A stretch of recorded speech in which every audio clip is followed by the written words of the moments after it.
Kelompok Houthi Yaman mengumumkan fase baru serangan terhadap kapal-kapal yang terkait dengan Israel.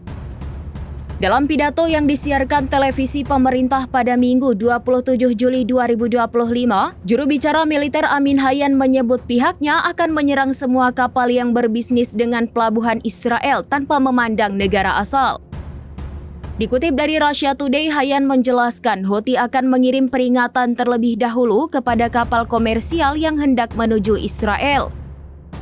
Jika peringatan diabaikan, maka kapal tersebut akan langsung diserang. Hayyan menggambarkan operasi ini sebagai fase baru atau tahap keempat dalam melawan Israel.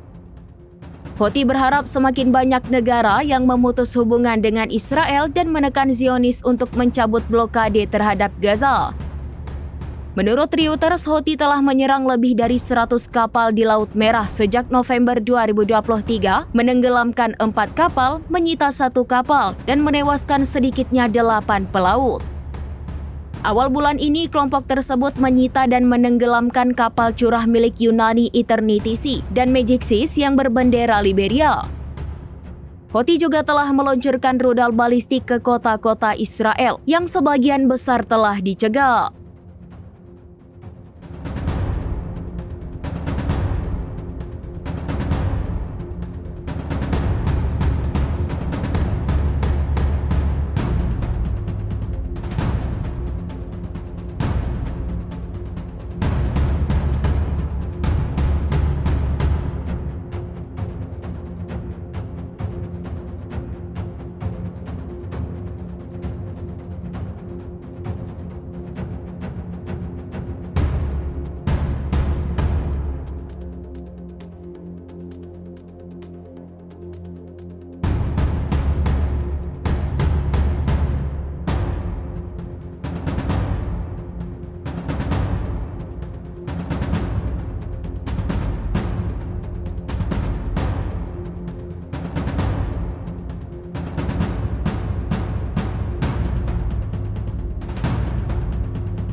Download Tribun X sekarang, menghadirkan lokal menjadi Indonesia.